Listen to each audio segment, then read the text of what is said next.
Shatha,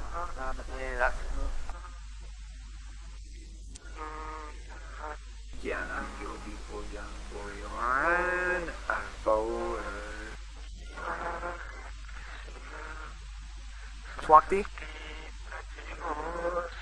Vishwa, Vashre, Vishwa, Holiday Utter is chanting. Self-knowledge is their gift. They are the master of all inner powers and the cause of knowledge. The accumulation of Swakti, that is, its continuous activity, is its universe, and it voluntarily creates and dissolves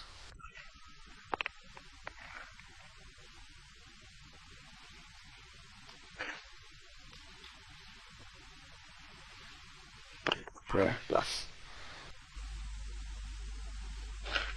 Not depend on what you say. Blessings depend what you are. Worship does not consider what you do, but rather on who you are. Religion is not about actions, but about existence. If there is love at your inner core, then prayer will arise at your periphery. If there is eternal peace at your inner core, then meditation will arise at your outer core. If you are constantly focused on your inner core, then your entire life, our life will be austerity. Not the other way around. Changing the periphery does not change. Changing the center automatically changes the periphery, because the periphery is your shadow. One cannot change the self by changing the shadow. But if one changes the self, the shadow changes automatically. This is crucial to understand, because most people waste their life trying to change the periphery. You risk everything to change your behavior, but even if you change your behavior, nothing changes. No.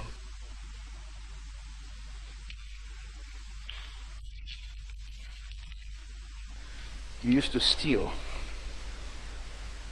You used to accumulate wealth. You will start distributing it, but you will remain the same, and the value of wealth will remain the same in your eyes. It will remain when you steal. You steal. Wealth was worth a lot. Even when you donate, you'll understand that wealth is worth a lot. Money has not become dust. Otherwise, who would donate dust? If wealth truly became dust, would you give your entire life to someone else? Come. And if someone took your wealth, would you consider yourself grateful? Would you want them to return your thanks? If wealth truly became worthless, you would be grateful to whoever accepted your wealth. You would thank my fortune. This man took rubbish and did not refuse. But a donor doesn't think like that. Even if he gives a penny, he wants retribution. And my worry died. He went straight to heaven and knocked on its doors. And he was confident, so calm, because he had donated. The door did open. The gatekeeper looked him up and down, because in heaven, actions are not recognized. People are seen directly. And the gatekeeper asked, perhaps you knocked here by mistake? That's the door in front. Gracious. The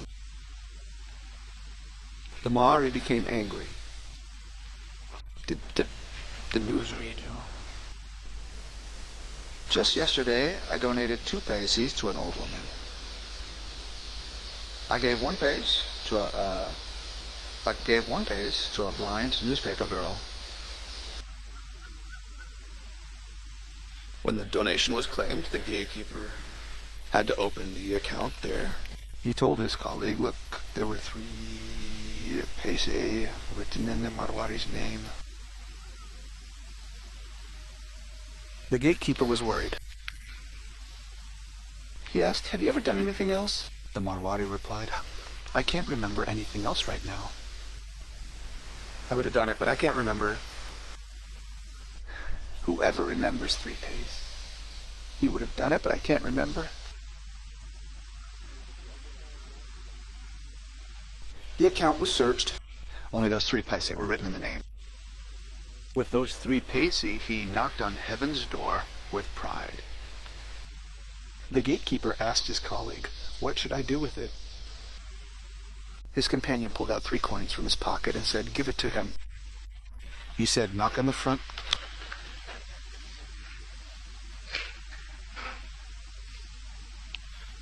Money opens the gates of heaven. Whether you take money or leave it, its value remains unchanged. Whether you stay in the world or flee, the world's value remains the same. Whether you turn your back on it, doesn't make much difference to the journey. Unless you change from the core. What you need is a revolution of the soul, not your behavior. As soon as that changes, everything changes. Try to understand these sutras of the soul's revolution. Very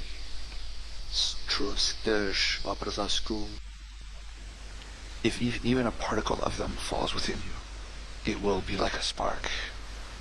And if you have even a little dry gunpowder within you, it will ignite. If you have kept all the gunpowder wet, sparks, and then your problem isn't that you don't get to hear the truth. You are adept extinguishing the truth itself.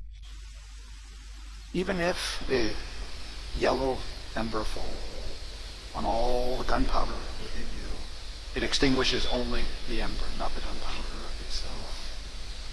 And how have you dampened the gunpowder? More knowledge you possess. The more your gunpowder. The more you think you know, the more your gunpowder itself is. Because of that knowledge, you extinguish even the spark of knowledge. Your knowledge prevents even the spark of knowledge from reaching within you. It stands at the door. It denies it from the outside. You are unconscious in your own knowledge. And remember, it is difficult to find a greater intoxicant than knowledge, because nothing gives you a more subtle ego. Even money cannot give such ego, because it can be stolen. Governments can change. Communists can come. Anything can happen. There is no surety in money. But knowledge cannot be stolen. No one can snatch it away.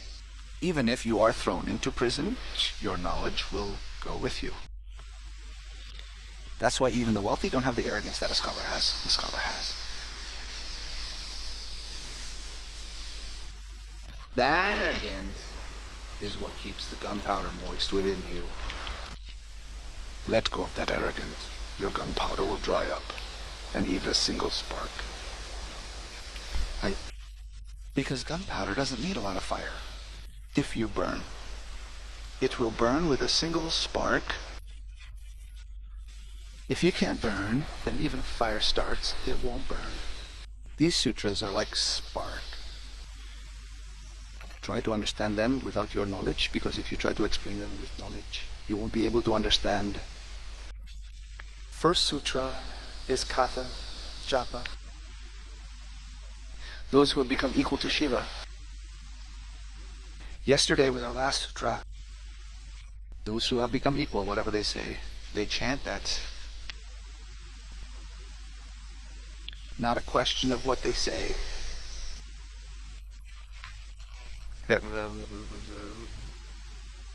Because there is no left in their hearts, no lust left, no darkness left. Their hearts are filled with light. Whatever comes from that heart, chant that. Chant that, otherwise nothing can come.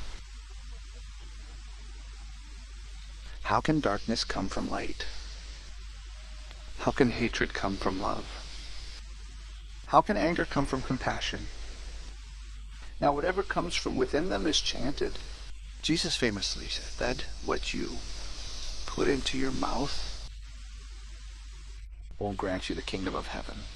What comes out of your mouth will grant you the kingdom of heaven. What you put within yourself doesn't. What comes out of you is what reveals who you are.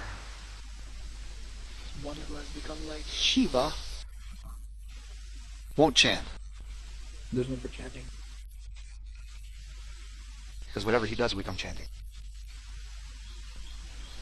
Kabir said, I sit, I circumambulate.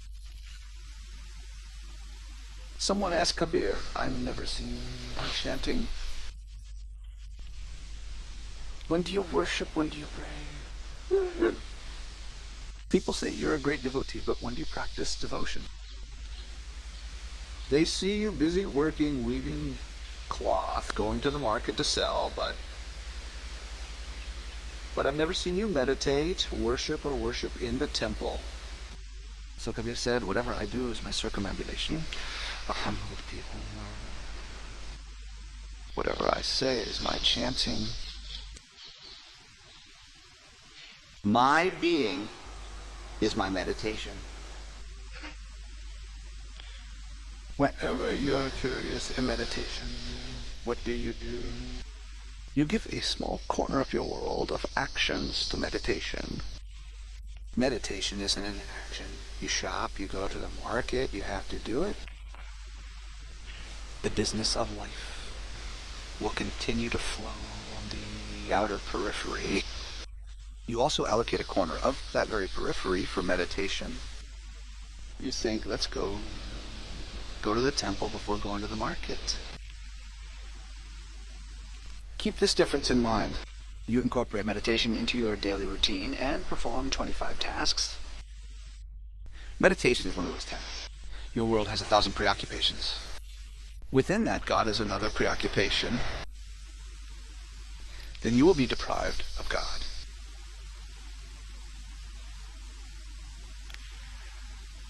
God cannot exist on the periphery. Where there are shops, markets, and work, God has no connection. God is your innermost being, where you are not in the world of work, where all your work rests. Only you remain, where no one does, where only the witness remains. That is his home. God will not encompass a part of you. He is great, vast. He will only encompass you if you surround him completely. If you say you will give him some time, you will stray the day you give yourself completely. This doesn't mean you won't be able to do any work. You will be able to do it even better. But then God's melody will resonate in every action you take. Then he will be within you.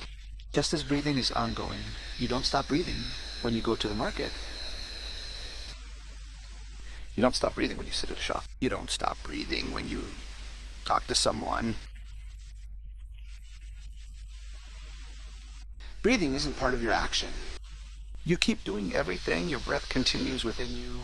Similarly, when God is a part of you, you will keep doing everything, and his stream of eternality will flow within you. There is no competition between him and your actions. He is not a part of the world. The world is created by doing. The world is created by action. That is why we say that as long as one is engaged in action, the world will cease to exist. When one attains in action, one attains God. Inaction means your existence, where there is no question of doing, where you are simply your being. From there you become rooted. Whatever one who has become says that is chanting. You won't find him praying because there's no longer a need for prayer. You won't find him worshiping because worship is no longer a part of it. He is worship itself. Therefore, if you look closely at everything he does, you'll find worship everywhere. Even if he takes a bow, he's chanting. A chants sevache is worship. When he gets up or sits down, he circumambulates. The entire behavior of one who has become like Shiva becomes a spiritual practice. He doesn't even have to practice because anything that requires spiritual practice will never be easy. And whatever requires spiritual practice, we will soon tire of it. If we get tired of this, rest means going the opposite way. Therefore, if you have cultivated your saintliness, you will practice for 6 days and then rest on the 7th day. That day you will become a non-saint. Therefore, your saints will inevitably have moments of non-saintliness in their lives, because even saintliness will tire you. One day you will have to take a break. No one can do what is done continuously. It will tire you. That's why even a saint takes a break. And if he is not on leave, the tension will increase a lot. That is why there are moments of unsaintliness in the life of a saint, and there are moments of saintliness in the life of a non-saint. You will not be able to find such a sinner who does not have a moment of virtue in his life. Because when he gets tired of sin, he has to be given rest in the opposite, and you will not be able to find such a virtuous soul who does not have a moment of sin in his life, because when he gets tired of virtue, he has to be given rest in sin. One always has to immerse oneself in the opposite so that the mind becomes light. We call a person a saint who has not attained saintliness. One whose saintliness is a natural nature, then there is no. You never rest from breathing. You never rest from being. Until Shiva penetrates your innermost being, everything will remain superficial, like wearing nice clothes, but there is dirt inside. How long will nice clothes hide it? You may have sprinkled perfume on someone, but a foul smell emanates from within. How will you hide that stench? You may hide it from others, but how will you hide it from yourself? That is why your saints do not appear happy, they do not appear joyful to others, but they appear as ascetics to themselves. They cannot dance. There is no change in flame got in their lives. Inside they burn. They will hide from you because you can only see their clothes. But how will the person who is hiding themselves escape? They are visible to them. That very visibility keeps pricking like a thorn. And until a saint cannot dance, understand that the saintliness, though preserved, is false. That which becomes natural is the truth. That is why Kabir repeatedly says that a saint becomes a natural samadhi. Sahaja samadhi means something that doesn't need to be handled. Sooner or later, it will become a burden. But when will that event happen? When Sahaja Samadhi will happen. When Shivatma will happen. From within, when you will become like Shiva.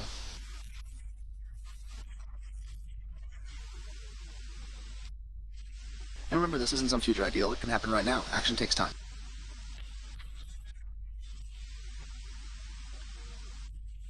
If you have to do it, this is it. It's not an act.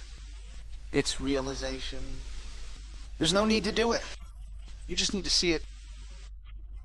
It's like someone has a diamond in their pocket and they don't know it. and they're begging on the street. Suddenly, someone reminds them, "Why are you begging, you fool? Raise."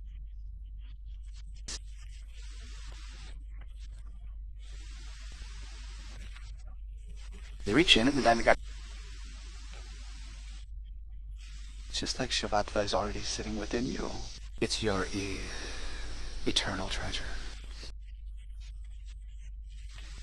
You just need to turn your eyes and...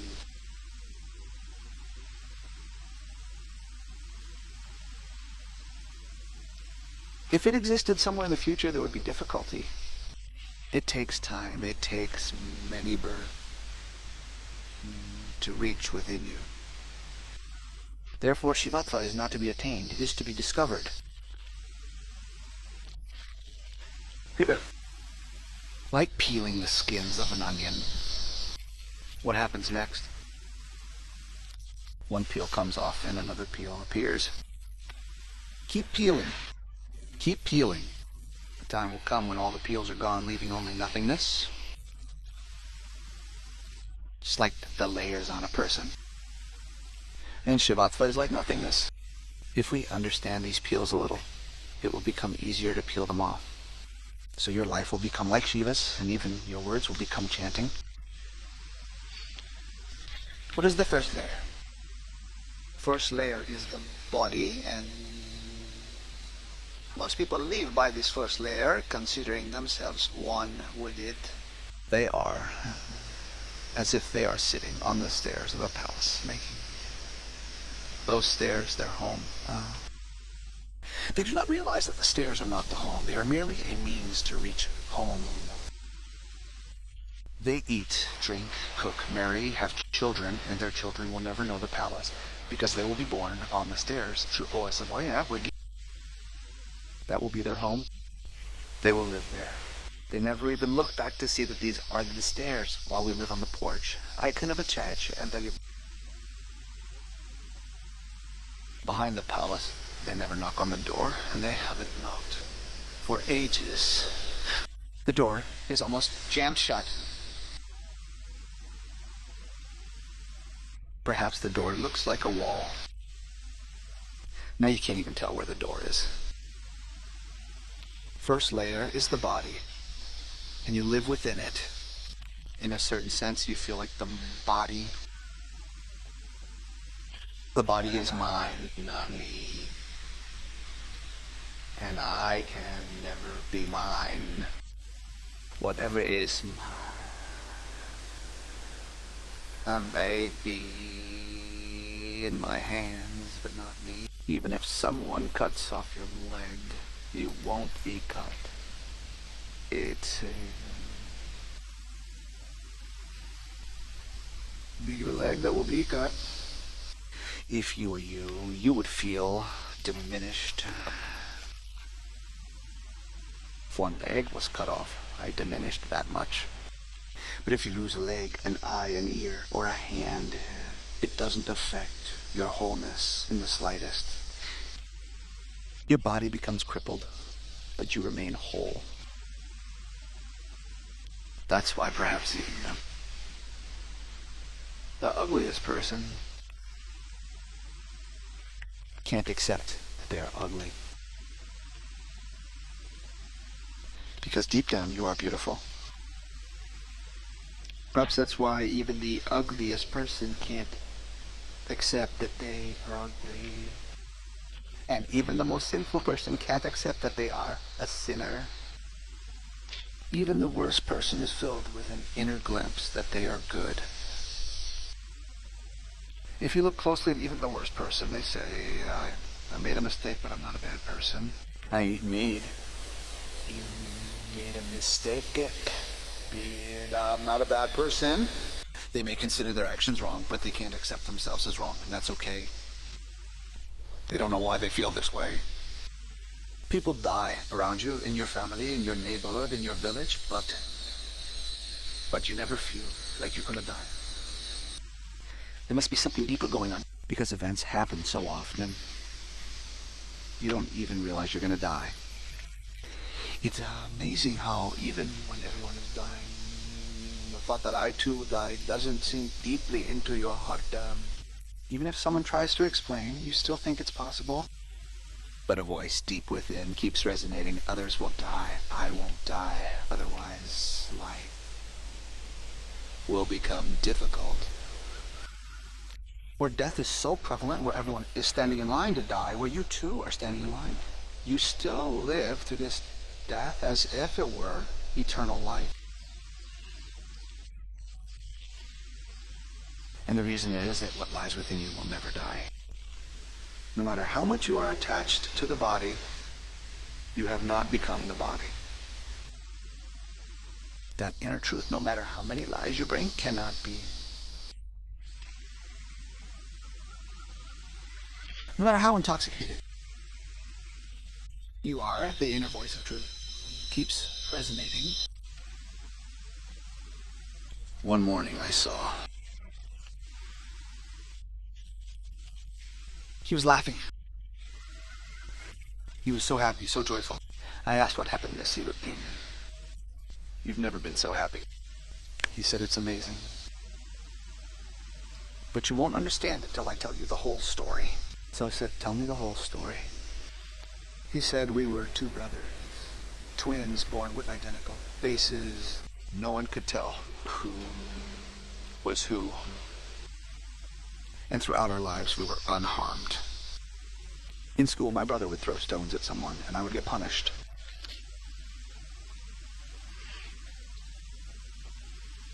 He would steal. If I got caught, I wouldn't go home. He would create a ruckus. People in the neighborhood would catch me and bring me home. And the last trouble was when I was in love with a girl. He ran away with her.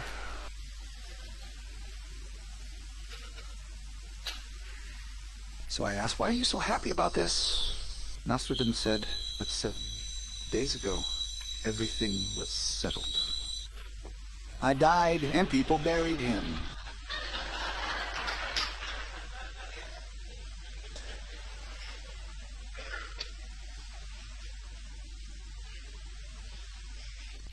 When they saw unconscious,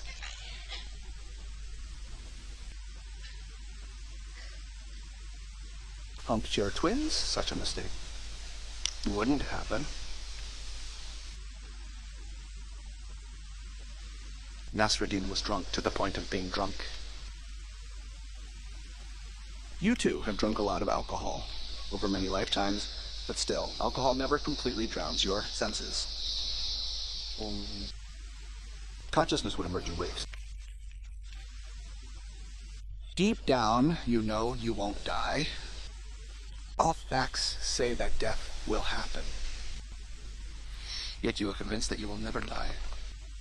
You live as if you have to live here forever. That's why so many mistakes happen. You build strong houses as if you have to live here forever. Even in your mistakes, there must be a glimmer of truth somewhere. Otherwise, these mistakes would stop. You build houses as if they will last forever. You build strong walls. You lay a foundation of stone, and you don't know that tomorrow you will die. And everyone dies. You too will die. This is simple mathematics. But still, there is something eternal within you.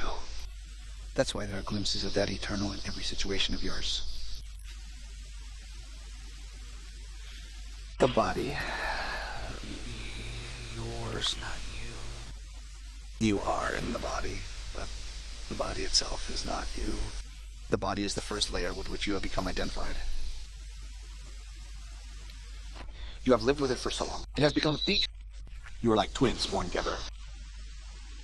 That's why you two forget who is who. You can't recognize faces. And this mistake is supported because those who look from the outside see only your body, not you. They consider the face on your body to be your face. They consider the shape of your body to be your shape, and they are many. You are alone. They all consider your body to be you. Their perception also influences you. If your body is ugly, they say you are ugly.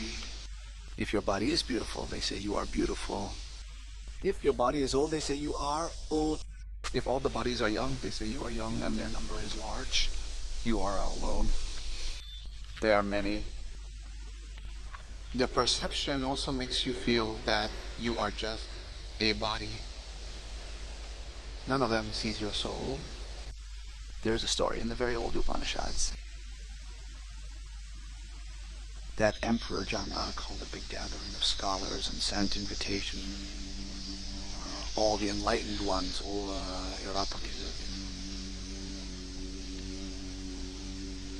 he wanted some revelation regarding the ultimate truth. He had arranged to gift a lot of wealth where it reveals the ultimate thoughts and the truth. But these invitations were only extended to those who were renowned naturally. He had thousands of disciples who were known, who had written scriptures, who were renowned as scholars and as skilled in debates. There was one man who was not invited. Perhaps he was God's the invitation.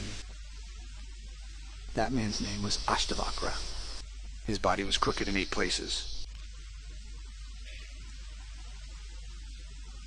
Just looking at him was offensive. It was repulsive. Enlightenment was impossible in such a body. Ashtavakra's father had received the invitation. When he needed some work, Ashtavakra went to Janaka's court to summon his father. When he entered, a large number of scholars were gathered. They all laughed at him. It was laughable. His body was certainly ugly. He was crooked in 8 places. When he walked, it seemed as if someone was joking. When he spoke, it seemed as if he was satirizing something. He was a cartoon. He wasn't a human being. He could have been a clown in a circus. But when everyone saw him and laughed at his gait and manner, like a man with a camel-like figure, he too burst out laughing. His laughter silenced everyone. Everyone was astonished. Why was he laughing? Janaka asked, I understand why they're laughing, Ashtavakra, but why are you laughing? Ashtavakra replied, I laughed because you mistook a gathering of shamars for a gathering of scholars. These are all shamars. They only see the body, the skin. I, the most upright, as Ashtavakra. And these are all crooked. And if you expect knowledge from them, Janak, then you're trying to squeeze oil from sand. If you want knowledge, come to me. Ashtavakra was right. This is all that happens because the outer eye can only see the outside.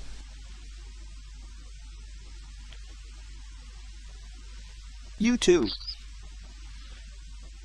are troubled by the outer eye, because there are eyes everywhere and they all see body. If your body is beautiful, you are beautiful. If your body is ugly, you are ugly.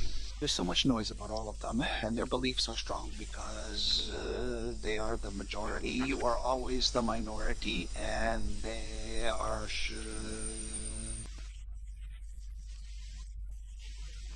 Even if you accept yourself as the body, it's no surprise. The real surprise comes when you escape their gaze and recognize that you are not the body. This is what it means to be free from society. Being free from society doesn't mean moving to the Himalayas. Being free from society means becoming free from what the eyes of the crowd around you tell you. It's very difficult, because when everyone repeats the same thing, the constant repetition makes even lies seem like truth. No matter how healthy you are, if the entire village decides to repeat that you are sick, wherever you go, people will say you are sick. You will soon become sick. Because this will become a mantra. This will become a suggestion. With so many people saying this, it will be very difficult to escape. The whole world says that you are the body. Not only humans, but pebbles, stones, earth, and sky all say that you are the body. Even if a thorn pricks you, it won't pierce your soul, it will pierce your body. If someone throws a stone at you, blood won't flow from your soul, it will flow from your body. Pebbles, stones, thorns, earth, and sky all say that you are bodies. It's very difficult to break such a vast repetition. And you are alone against everyone else. Because you are the only one inside. Everyone else is outside you.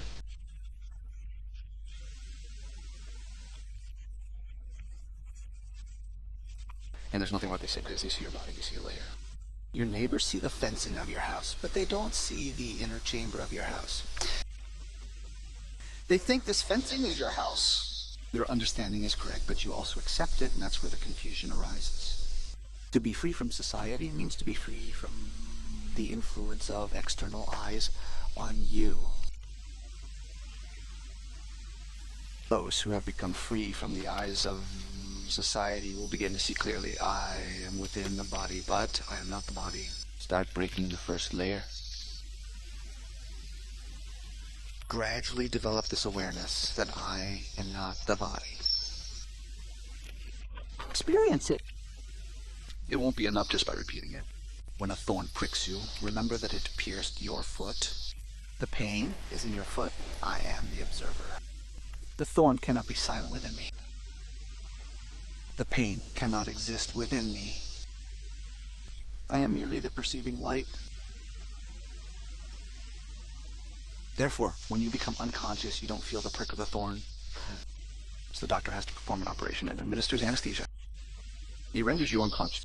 Then he amputates your legs, your hands, your entire body. Even if he cuts it into pieces, you still don't feel it. If you were the body, you would feel it, but you are not the body, you are consciousness. And the doctor has severed the connection between consciousness and body. He has rendered you unconscious. Now, no matter what is done to your body, you will be unaware. Those who have conducted profound experiments on life and death have experienced, and I bear witness to their experience, that when you die, you don't know for sure that you are dead. Day or two. Normally, it takes you 3 days to realize that you have died. Because death occurs in unconsciousness. The outer body is left behind, but there is an inner body, or mental body, which is exactly the same shape as the body, that remains with you. It takes at least 3 days, or even more. Then gradually you begin to understand that you have died. Otherwise, you wander around your house among your friends, among your wife and children. For 3 days, the soul wanders around. It is surprised, Baba. What has happened? No one sees me. No one recognizes me. You are standing at the door, and your wife leaves crying. And you do not understand what has happened. What has happened? Because you are whole. Nothing has been lost. Nothing is lost by the removal of the body. It's as if someone has taken off your clothes, but if you take them off, you'll stand naked. What has changed? You remain. And even a subtler body remains with you. This form, this very feeling, takes time. You won't immediately realize you've died. In Tibet, there are processes called baro. Buddhist.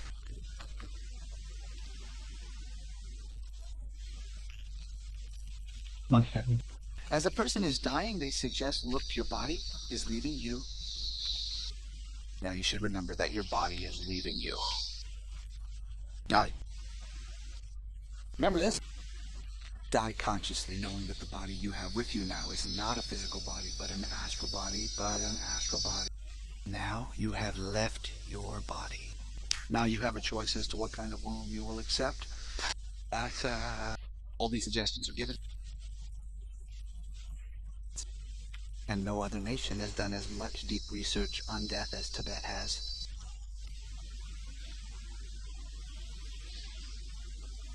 The person is dying, and the monk is offering these suggestions. Until the last moment, when the body is leaving, the person is listening. Here, the man will die, and the monk will say, he's gone. You'll ask, who are you talking to now? Stop it now. The man has died, and the monk will immediately say, he's gone. Because now you're dead, but the monk hasn't died yet. And this man is still listening because it doesn't matter. The body has been shed. He's still listening, and his next life can be influenced by what kind of womb he'll be born into. And he can be freed from the attachments and clingings of this life. And in these moments, this man can be fully reminded that he is not the body, which is very difficult to at any other time. Because now he'll realize that he is there, and the body is lying separate. Now the monk will say, look, now you are above, and the body is below. Look carefully. You considered yourself one with this body, and now your friends and family will chase this body into the grave. There, you will see it burning. There will turn to ashes, yet your existence will not diminish even a bit. Remember this on your journey ahead. Do not become obsessed with the body again. In your next life, remember from the very first moment that you are not the body. Everyone will say that you are the body, but do not open your memory. Do not let your memory be obscured by their suggestions. If only you would heed everyone's suggestions. Enlightenment is not. Vicus would be a great painter.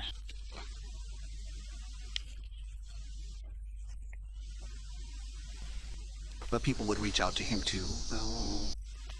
There is no shortage of advisors. Because the truth is that only attachment gives unsolicited advice.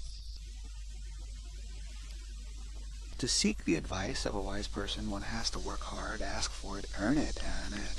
Only attachment gives unsolicited advice. It is good that people do not listen to the advice of others, otherwise there'd be great trouble. The most given thing in the world is advice, and the least taken thing is also advice. People would come to Picasso's house, even those who did not know even half the basics of painting, and would tell him that he should have applied such a color if this painting had been made a little like this. If its background had been of a different color, Picasso got tired of talking to these fools. So what he did, you do the same. He made a beautiful box and wrote on it, suggestion box. Suggestion box. And wrote on it that please write down whatever suggestions you have and put them in it. Till here it was, but it had no bottom, and he kept a dustbin below it. People would happily put their suggestions in Picasso's box, and they would go straight to the dustbin. He would never even read them. You do the same.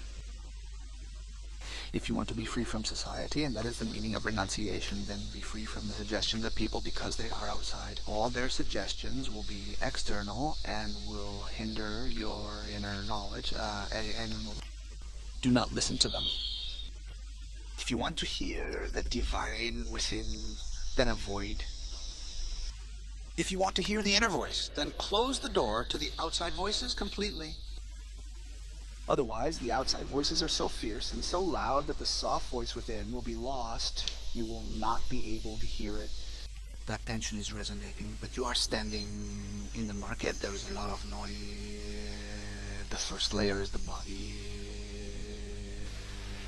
There is only one key. It should be called the master key. It opens all the locks. Like Sagur. mega key. Seal yourself with awareness of the body. Come and see that the body is functioning, not me. Become hungry. See that the body is hungry, not me. Grizzle me. Become thirsty. See the thirst is in the body, not me. Maintain this awareness. You will gradually find that this awareness has started creating a gap between you and that body. As this awareness deepens, the distance will widen. There is an infinite distance between you and the body. As your awareness deepens, the bridge in between will break, the connection will be severed. See, one day you'll be able to see deeply the body is just a shell. You are life, the body is death. The body is matter, you are consciousness. The body is a play of cells. It is a combination of. It is here today, it will not be here tomorrow. You are changeable, not attached to anyone. You are consciousness, unbroken. You always were, you always will be. As soon as the first onion peel of the body is removed, the second peel will come up. That second peel is your mind. That disease is deeper because the body is very far away, the mind very close. If the body is a combination of molecules, then the mind is a combination of thoughts. If the body is matter, then the mind is subtle matter. Thoughts are also subtle sounds. Sound is matter. But thoughts are even closer. You are so engrossed in them, not like... If the body is like clothes, then thoughts are like skin. Closer to your skin than clothes. Such thoughts are even more difficult to break free from because you will always have this illusion. These thoughts of yours. You often fight, this is my thought, and you...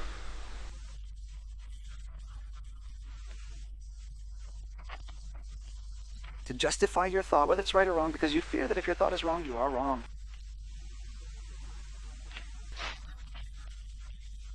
Don't identify with it. If you tell someone your body is sick, go to a doctor, they won't mind. But if you tell someone your mind is sick, go to a psychiatrist, they will immediately become angry. Calling someone sick is fine, but calling someone crazy will lead to a fight. Because there's a distance between the body and the mind, but our connection with the mind is much deeper. When someone says, you're crazy, we think I'm crazy. What are you saying? No crazy person can accept that I'm crazy. You are the crazy one. Because surround you like smoke. And as long as these thoughts surround you, your eyes remain blind. The second difficult experiment, a difficult penance, is to awaken to thoughts. Any thought, be it pleasant, painful, true, false, whether in scripture or not, traditional or unconventional, is not me. Thoughts are also borrowed. All thoughts, borrowed. They have been given to you by society. They have been learned by others.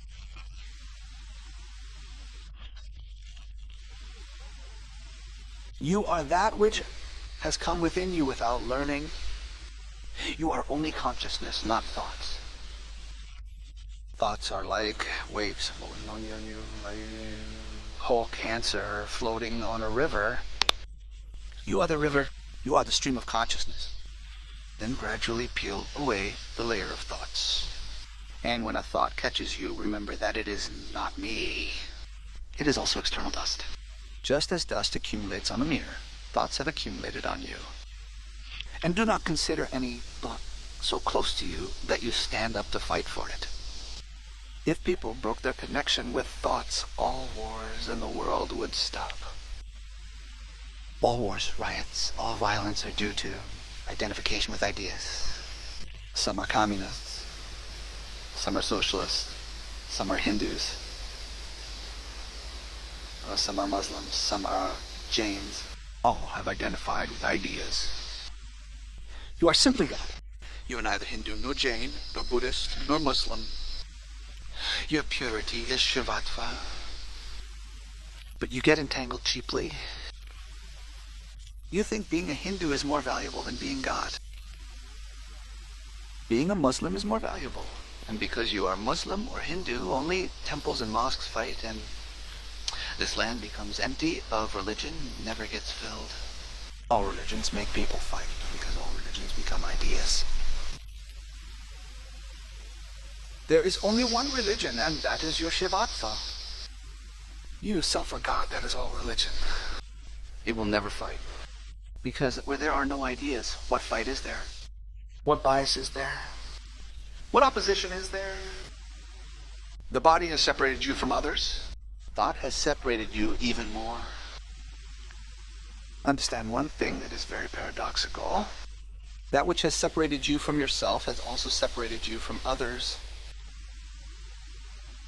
Body has separated you from yourself, and the body has separated you from others.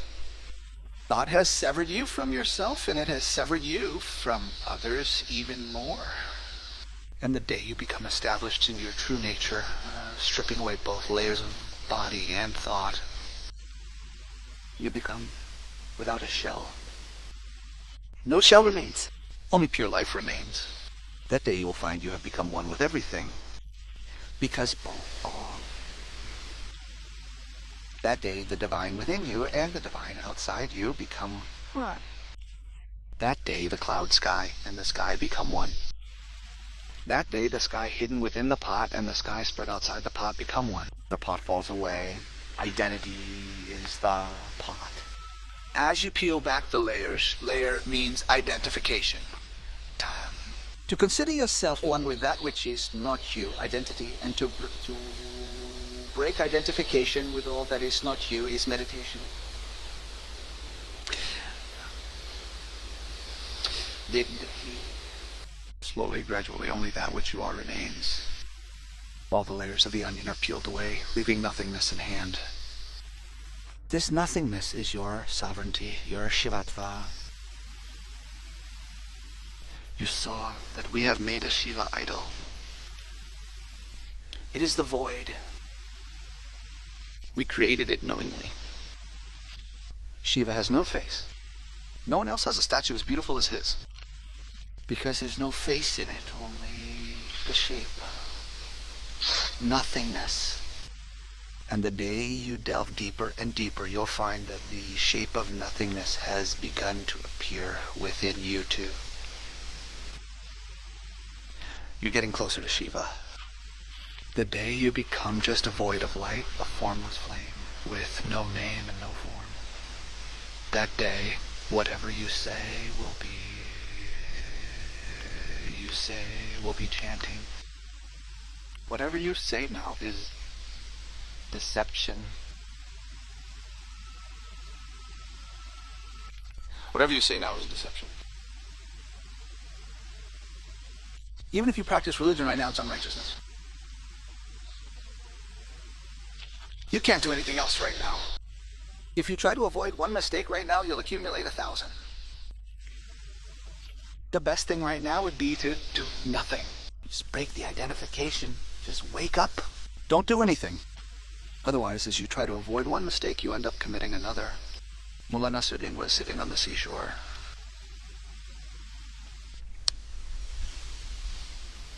Was very troubled. Finally, couldn't bear it anymore. The man asked Nasruddin, "Brother, is this your son who's throwing sand on my clothes?" Nasruddin was furious. Nasruddin replied, "No, brother, he's my nephew. My son broke your umbrella and went to fill your shoes with water."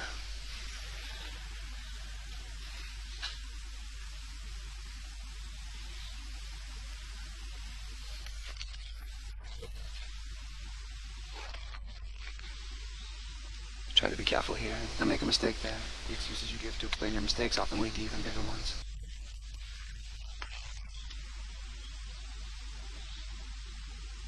Emperors of old used to keep a fool in their courts to remind them that a person's wisdom isn't always wise enough. One emperor had a fool.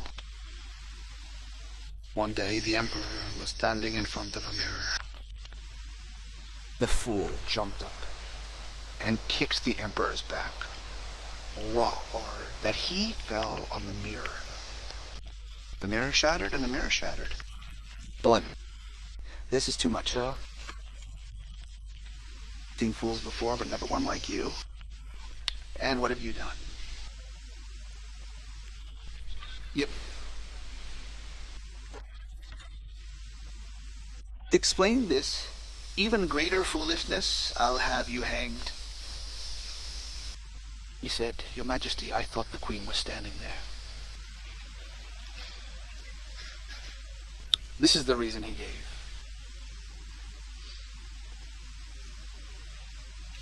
I didn't understand that you were standing. I thought the Queen was standing.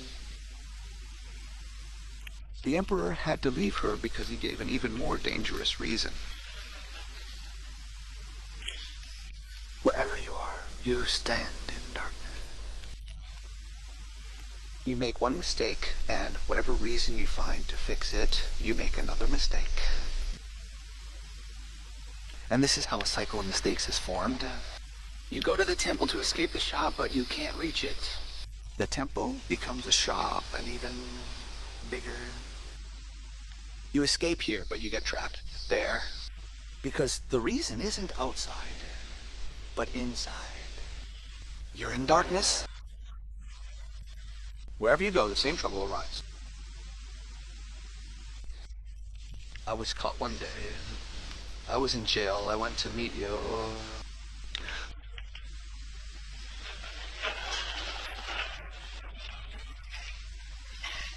I asked help.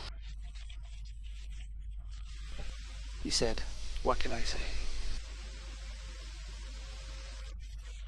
I got caught stealing, but because of my own mistake. I asked, what mistake? He said, I entered the house of the rich man and spent... And when I went inside, I stepped on a cat.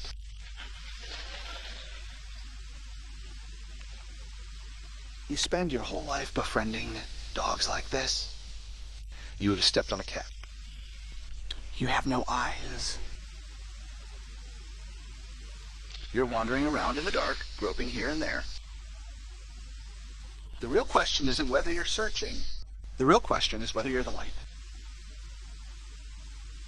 Groping in the darkness will never get you there. If you become the light, you'll see the door right away and walk out. Anyone trying to change their behavior is groping in the dark. They used to eat a lot, but now they're fasting. But they're still groping. They're stuck in the same food. Fasting is also a way of eating. It's also connected to eating. But it's making no difference. They'll start doing the opposite of what they were doing yesterday. At best, they'll search in this direction. But they can't find it here. They'll start searching in the opposite direction. But their eyes were closed here too. They'll remain closed there too. You're not wandering because your direction is wrong. You're wandering because your eyes are closed. Your eyes must open. And when I say eyes, I mean that consciousness and unconsciousness must be broken. Awareness must increase. Don't keep sleeping. As soon as you wake up, you will become like Shiva, Osho. And whatever they say, chanting and self-knowledge is their donation. They don't give money, saying that money is trash. There's no point in giving. What's the point in what you yourself have given up? What's the point in binding someone else to what you yourself found useless?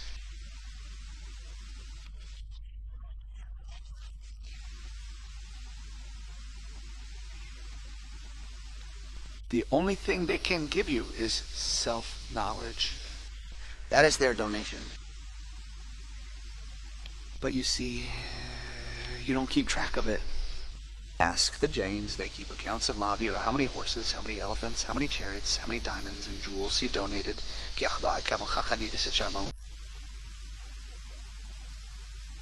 And they exaggerate the numbers they've written.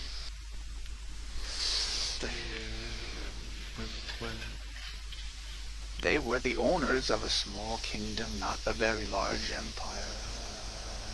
No bigger than a tehsil. It couldn't have had as many bodies, elephants, and horses as the Jains have written. From the numbers, it seems like he was some kind of emperor, just like the Choil of Sikkim, but he was only a man of that status, not more.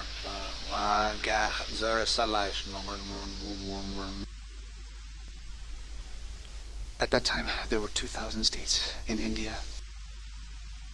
You can imagine his status as a deputy collector. But what is the reason for writing such an inflated number? Because Jains feel that if the donations are small, how can such great Tirthankaras be born? Increase the number. Expand the mathematics, keep increasing.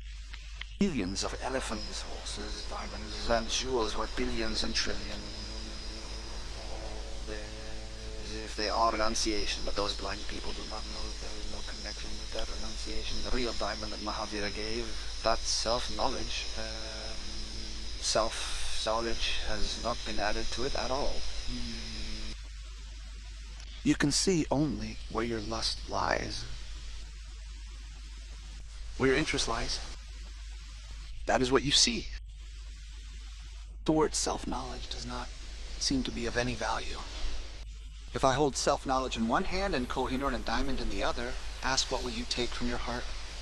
You will say that self-knowledge will happen anyway. Why so soon? And why so soon?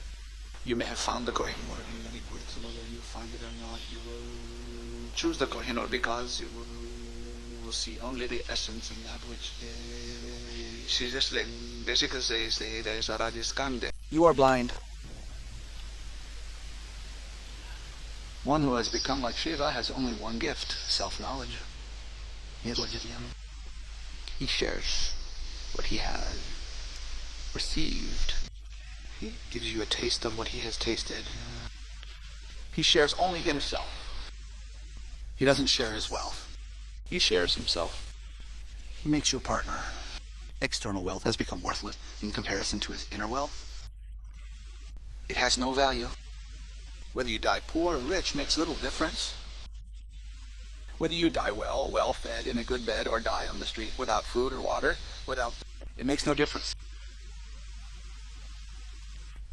The only thing that matters is that you live awake and die awake. That is what holds everything. The destination of your entire life will depend on that. That alone will determine the conclusion. Nothing else has any value. Self-knowledge is the gift of one who is the master of all the infinite powers and the cause of knowledge. Only self-knowledge will make you the master of all the infinite powers. And only self-knowledge will fill your life with light knowledge and radiant Disha. The day you realize, awaken, you will find that you are the eternal emperor. You will laugh. You will be surprised at how you thought. Why? You have had many sad dreams. Just like that, your whole life. Sometimes it happens that at night you fall asleep and a hand falls on your chest. You go to sleep and a hand falls on your chest. You will dream that someone is placing it on your chest. Nothing but your own hand. But only after waking will you realize that in your sleep it sometimes feels like someone is placing it on your chest. Someone has placed a rock on your chest, or someone is slamming you from above. You are sweating. You are frightened. In that panic, you will wake up. Then you will be astonished. Astonished that your own hand, not a rock, fell on your chest. But in a dream, things are exaggerated. What an exaggeration a dream is. Our own hands become mountain cliffs. If one of our hands hangs below the bed, it feels like we're falling into an abyss. Just try this experiment. Dreams can be awakened in others. Bring a little heat near a person's feet. Soon, they'll dream they're walking in the desert, dying of sweat. Or touch a little snow to their feet, and they'll think they've reached Everest. Their feet are freezing, dying of cold. Place a pillow on their chest, the devil sitting there. Entangle their own hand around their neck, and they'll feel like they're hanging themselves. But only when they wake up will they realize that the dream was a great help. When they wake up, they'll laugh at how worried they were. There was nothing there. A slight hint, and the mind conjures up sin. And who knows how many fantasies they create. You never experience as much suffering in life as you imagine. The illnesses you keep thinking about never come. The sorrows you fear never forgo. 90% of your life's suffering is a figment of your imagination. 10% is true, but 90% is pure imagination. And because of that 90%, you can't resolve that 10%. If that 90% is eliminated, if the falseness is removed, then whatever suffering is real in life can be resolved. There is liberation from it. There is a way to get beyond it. You are always bigger than it. You can build a ladder by stepping on it. But you take it so much that the suffering becomes so great that you become small. Then you tremble. Then you can do nothing. As soon as the ray of inner knowledge awakens, the lamp is lit. You become master of your powers. And that is the cause of your knowledge, and knowledge is the ultimate event. Knowledge means the ability to see with the inner eye. The ability to see through everything. Then there is no suffering in life. Then there is only joy in life. Sorrow is due to your blindness. Your dream has become sorrowful because of your sleep.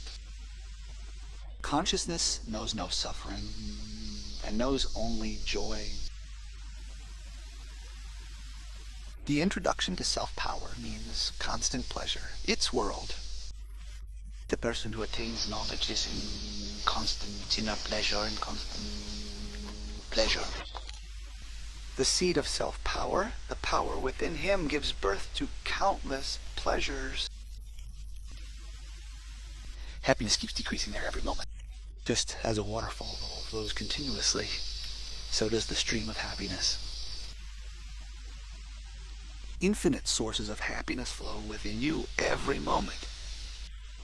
But your back is towards that side.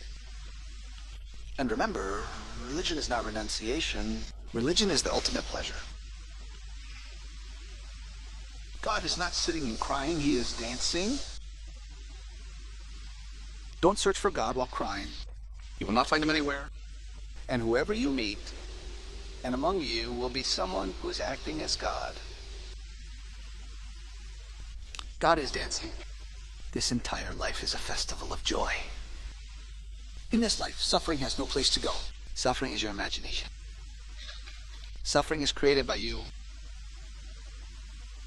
Suffering is your imagination. Suffering is your creation.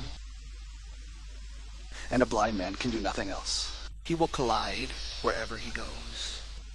But he thinks that the whole world is ready to collide with him. Why would anyone be eager to collide with you? Does a wall matter? Does a door matter? Wherever a blind man goes, he bumps into a wall somewhere. He bumps into a door somewhere. The blind man thinks the whole world is waiting to collide with him. No one collides with a person with eyes. Certainly no one is waiting to collide with you. You are the blind one. You are the one who collides. You give friends to others. You yourself are the culprit. You throw the responsibility on others. No one accepts you as responsible. This statement is worth understanding. The accumulation of self-power, that is, constant luxury, is its world. When such a state of knowledge is reached, joy blossoms every moment. Only flowers grow there, not thorns, and only nectar reigns there. There is no death there. Not even a ray of sorrow penetrates there. The secret of supreme happiness lies within you. You are searching for it, but you remain outside. The search is fine, but the direction is wrong. Enlightenment gives you the direction. That is its gift. It takes you in the direction it found.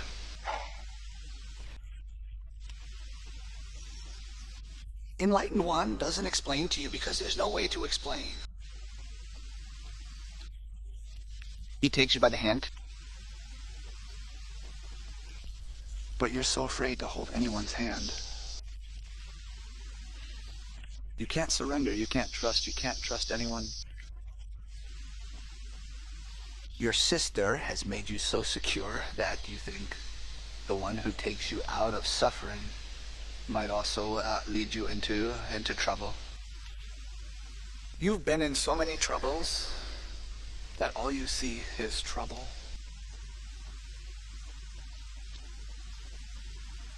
If you're not willing to hold the enlightened one's hand, there's no way you can offer him a solution. How can you even give him a donation? You have to stretch out your hands. You have to accept donation. If you stand with your fists clenched and you're not willing to accept the donation, even the enlightened one will return from your door without giving it to you.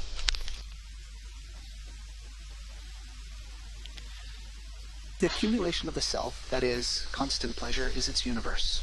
It's a constant pleasure, and you're constantly in pain. And it voluntarily creates and dissolves. This is very difficult to understand because it can only be understood through experience. Without experience, it won't be understood. But even then, a little action will be helpful. As soon as a person becomes capable of knowing himself,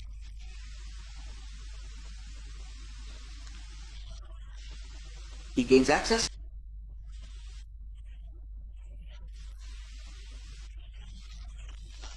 to and that miracle is the ability to exist whenever he wishes and disappear whenever he wishes. Into existence whenever he wishes and disappear into nothingness whenever he wishes. Just as you wake up and sleep. But even that is involuntary. What will you do if you wake up in the morning? You can't sleep again. If you fall asleep at night, you can't wake up. Just as you sleep and wake up, the enlightened one voluntarily enters and descends into nothingness. That's his free will. There's no compulsion in him. If he decides to disappear into nothingness, he disappears into nothingness. If he decides to live in virtue, he lives in perfection.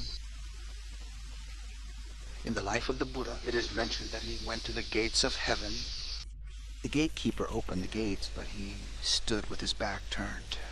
He said, "I will stay at the gate until the last person liberated. The day the last person enters the great bliss of heaven, I will enter behind him." This story is very beautiful. Its meaning is that there are two types of enlightened people. All religions have explained these two types of enlightened people. One enlightened person is one who, after attaining enlightenment, emerges into nothingness. And the other enlightened person is one who, even after attaining enlightenment, continues to exist to help others. Those who have previously known the enlightened person have called the only enlightened person of them. They get lost in listening. They have reached their destination. They enter. They do not stand at the gate. The Jains call the 24th. Tirthankara is the only enlightened person who stands at the gate, showing the way for others. Buddhists also recognize two types of enlightened beings. One they call a bodhisattva, and the other an arhat.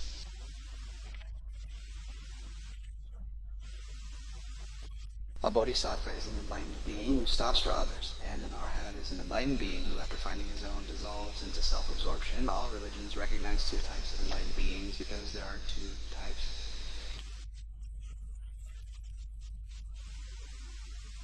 When you reach that ultimate state, either a desire will remain in your mind or in your soul. This too must be called a desire to help others. If this desire also ceases to exist, you will be lost. Therefore, Sadhgurus, strive.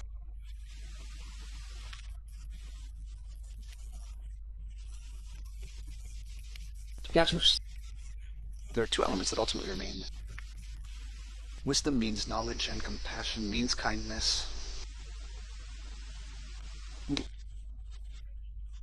Types of people within you, one who has more compassion and one who has more wisdom. Those who possess more wisdom will simply vanish into nothingness. They cannot be made gurus. They will remain disciples, and the day they attain enlightenment, they will be lost. They will never become gurus. Those whose life essence has more compassion can become gurus, can become tirthankaras, can become enlightened beings in the Shortala. So it will depend on the guru to prepare his disciples. Those in whom he sees more elements of compassion, of love and service, he will prepare them in such a way that the desire for compassion remains in them till the end. Okay. When their knowledge bears fruit, a desire for compassion remains within them. When their boat is ready to leave, then a rope will remain tied to a peg. That peg will be of compassion.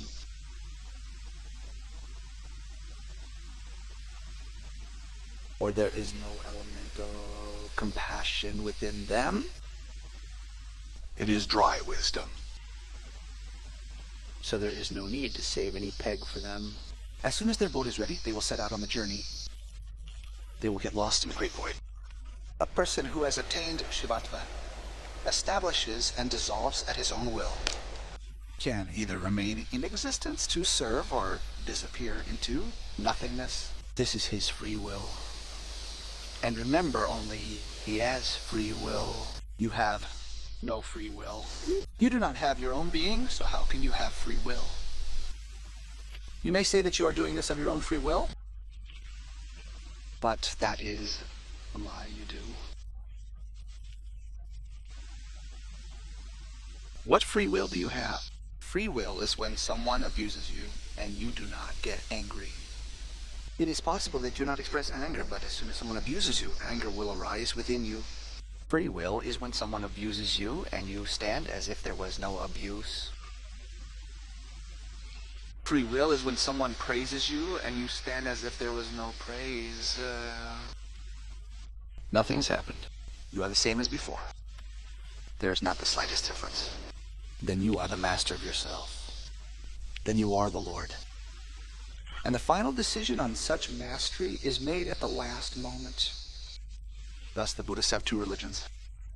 On this basis, one religion is Hinayana and the other is Mahayana. Two sects have emerged. Hinayana means a small boat.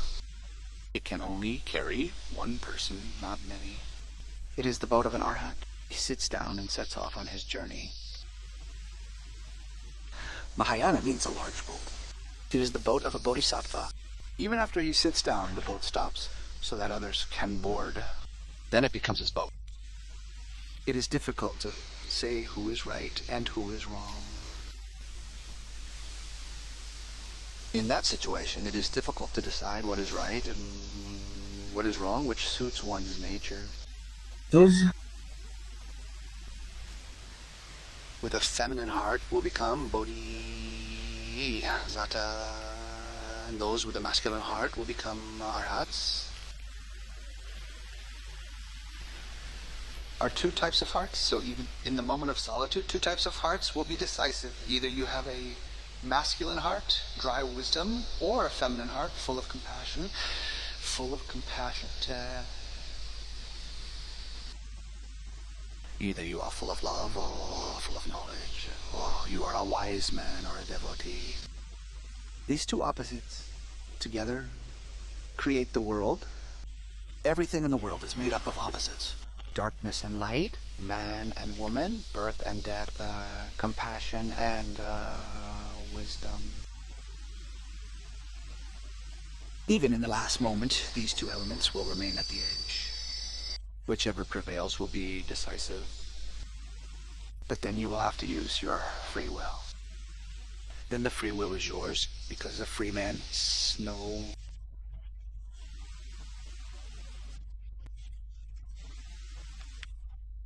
For the first time, will is born. Only the enlightened one makes a will. You flow in desires. They will decide. And there's only one state of decision.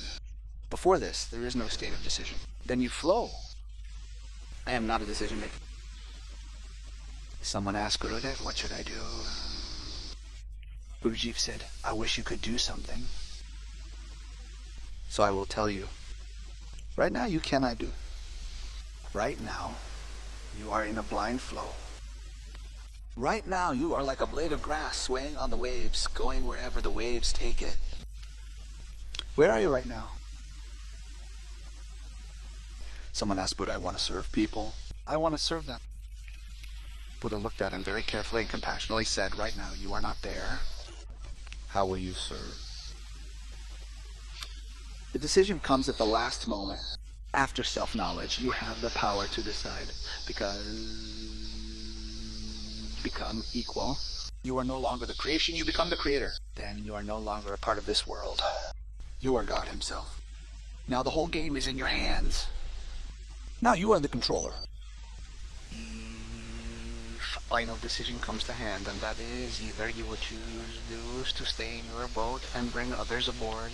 Then you will become a Tirthankara. Or you will not worry. This thought will not hold you back, and you will think that every person finds his own path. He reaches his own way. Who boards whose boat? You will leave your boat. And it creates its state in dissolution voluntarily. It is worth keeping this in mind. Because even hearing this, a thought will arise within you. What will you do if you get the opportunity to decide? Then the moment will awaken. And that awakening is useful because in that last moment, that seed will grow. You'll become a tree. That's all for today.